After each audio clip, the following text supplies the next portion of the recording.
of these Gothic cathedrals. And everything runs into it. If you've ever been inside, they have incredible stained glass windows, which they cannot make today. The blues and the reds, they cannot do them. In World War II, a lot of the windows got blown out by the Nazis and by the Allies, and they've tried to replace them, and they're pathetic. You know, all the modern technology in the world, and we cannot replace what they did. So the Gothic cathedrals were here's one, were a Renaissance. They actually gave birth to the Renaissance. Famous historians say this. They gave birth to the revival of knowledge. Remember knowledge, very important. Knowledge in Europe. Okay, so the cross of Henday is one of these things that comes from the Gothic times, and it's saying that there's going to be this end of an age, that the end of the age of Pisces and the beginning of Aries is coming. And so I got interested in it, spent 20 years investigating it, and realized that the cross of Henday was talking about an odd, let me show you here, I'm going to go back a little bit. Hope I won't get an update. Hang on. It's talking about an odd alignment, which at the time, around 1990, I had no idea what it was. I'll show you how this works. Okay, so the top of the cross is, you see the cross, and you see this pillar. This pillar is coming down to the pedestal that my arm's leaning on, and the pedestal has those 4 signs. Well, when you investigate, and you have to read my book to understand this, I don't want to get into it today because I'm interested in some other things. The cross is the cross of the alignment, the great galactic alignment. The galaxy is at the top of the cross. The left side is Leo. The left side is, Leo. The right side is Scorpio. And the bottom, towards the bottom, is Taurus, which is the earth sign. And the ancients were using the astrology to show us that in the old days, everybody knew astrology, so they knew immediately which signs were which. So what it's saying is that when this alignment comes, something is going to happen. Okay, so we began looking into it, and I began comparing notes, and I finally discovered John Major Jenkins and the entire Mayan calendar and all that, and I realized that somehow somebody in Europe 400 years ago knew the same exact knowledge that the Mayans knew, and then later in Peru we found the same thing, and we found that somehow there was at least 7 or 8 different cultures, maybe more, all across the planet that are talking about something going on when the sun rises with the morning sun, or the galaxy rises with the morning sun on December 21st, 2012, or in that time period.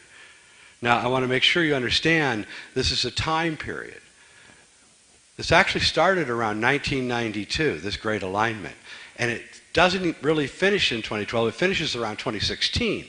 But the Mayans had to pick a date, so they picked this date. The people that built the Cross of Henday had a date, had to try to find a date, so they picked a sort of a date. Everybody has their dates, but they're all falling in this window of time. So I got done with this research on the Cross of Henday, wrote the book. Well, I hadn't written the book, but pretty much was writing it around 98, a little over 10 years ago. And I decided to retire, kick back, and see if any of this was true. One of the things that the Cross of Henday is saying is that the earth is going to be tried by fire. So, you know, I didn't know what that meant. So around 1998, when I kicked back to watch this whole thing happen, I wondered what that meant. The earth would be tried by fire. And of course, 1999 was the hottest summer ever recorded. 2000 was the next hottest. 2002 was the hottest year ever recorded, beating 1999. 2003 beat out 1999, 2002. 40,000 people died in Europe of heat exposure that year. Now I was beginning to pay attention. I noticed that all the planets in the solar system, temperatures were rising. Mars hit almost 70 degrees on the equator. about 2 years ago. The Mars rover registered at 70 degrees on Mars. Neptune's heating up. Venus is heating up. They don't have SUVs there. What's going on? You know? And I began realizing that it must have something to do with the sun. And so I began looking at the angry sun face on the cross of Henday and realized that there must be some cycle that the ancients are watching. And they felt it was so important to pass this information down. They created secret societies to pass it down. Keep it secret so that the information is contained, and then pass it down so each generation can know that there's something happening here. There's something incredibly important happening with our sun. And this is what I believe a lot of the Christian stuff comes from, as you'll see. This is an alchemical sign. This is the snake of death spread across the cross. Okay? And this cross is, again, there's Scorpio there, Leo, Aquarius, and Taurus. And this snake is symbolic because you see it's an S shape. Well, if you ever go out into the country and you look at the galaxy at night, it's a big S shape across the sky. Okay? So they're saying that there's going to be a death or something when the cross appears in the galaxy. Well, of course, we have no idea what any of that means. The ancients knew it, and I'll show you how they knew it. The galaxy, the Earth is in a precession. You know what the precession of the equinoxes is? Okay, so the Earth is on a tilt, okay?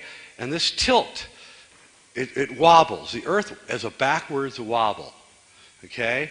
And this wobble is at 23.5 degrees, so it keeps our seasons and everything. But as this wobble goes, it goes like this. For 26,000 years it takes to go one turn in this wobble. And 13,000 years ago, the Earth was tilted due south. And for 13,000 years, it's been tilting up, up, up, up until now. And now it's hit the top of its peak and it's beginning to descend to the south again. 13,000 years. And in 13,000 years, on June 21st, will be another alignment like we're going to get in December of 2012. The ancients divided up this 26,000-year-long procession into 12 signs of the zodiac, 12 months. And each month was 2,160 years long.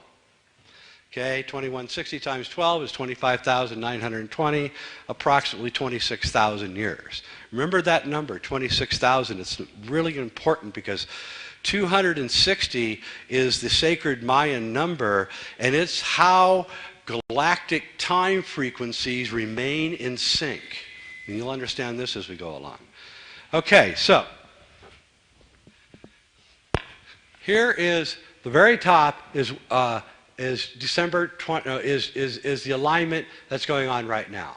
Okay, this was the alignment 13,000 years ago in Leo. Okay, 6,500 years ago it was in Taurus. Okay, and now it's slowly clicking backwards until you will see that soon it will be lined up. So I'm not saying that the clock causes something. I'm just saying that the ancients devised this clock so that they can be able to tell what's going on. This is 720 years ago. You see how we're clicking closer?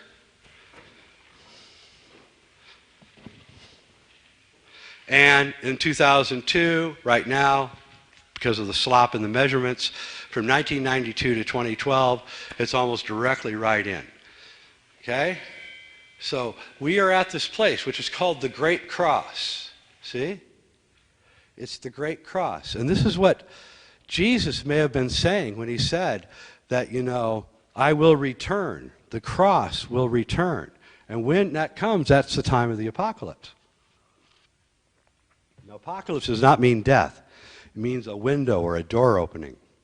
Here we go. We can see the 12 signs, the autumnal equinox, the vernal equinox, 26,000 years to go through the 12 signs. This is the 4 A's on the cross of Henday. And we now can see that that's what this is measuring. These are 4 separate ages. You divide your 26,000-year cycle into 4 ages, okay? And you will see that these cycles make a lot of sense because, and this is the front of Shark Cathedral. We see the 4 signs that are mentioned in Revelation and Ezekiel, the bull, the lion, the eagle, and the angel, right, that come at the end of time. And these are the 4 fixed signs of the zodiac. Leo, Taurus, eagle is Scorpio, and the angel is Aquarius. Anytime that we fall into one of these 4 fixed signs, that's when the you-know-what, it's the you-know-what, okay? And that's what this is saying. And the Vesica Pisces, this little odd oval that Jesus is coming out of, this is a standard physics of transmuting through dimensions. Okay, your eye is a Vesica Pisces. The opening for babies when they come out of the womb is a Vesica Pisces. Every time that you're taking one dimension and transmuting it in from light out here into your mind, or from inside of the ovum to coming out as a human being, you always transmute through this Vesica Pisces. So this is symbolically saying that when you get to one of these 4 fixed signs of the zodiac in this 26,000-year-long procession, something happens. Something happens to the human being. It's transmuted. Now this is very interesting because 6,500 years ago when we were in the age of in the age of Taurus, that's when we domesticated cattle. Taurus is a cow. 13,000 years ago, in the age of Leo, we had dramatic climatic changes. We had extinctions, the woolly mammoth, the giant tree sloth, all these animals died. Solar flares, gigantic solar flares that started forest fires in North America. The mother of all forest fires started 13,000 years ago, burned for like 1,000 years. You don't hear about that, do you? It's a foot of ash all through Michigan and Ontario. Of some gigantic forest fire that occurred, and millions of animals found frozen in the tundra of Alaska, frozen solid with their skin intact and everything. No one knows, it's like flash freezing. I'll explain that too. Here's another one from the church at Sais. This is again, you see the 4 signs. It's so important to keep telling you about it, right? But what does it mean? What does any of this mean? And why is Jesus coming out of these 4 signs? Well, I'll explain that. 26,000 years ago, in the age of Aquarius, something really interesting happened. Because that was the emergence of Cro-Magnon and the disappearance of Neanderthal. So there was a genetic transmutation that still boggles the minds of scientists. How did this happen? What happened to Neanderthal? Why did Cro-Magnon come out?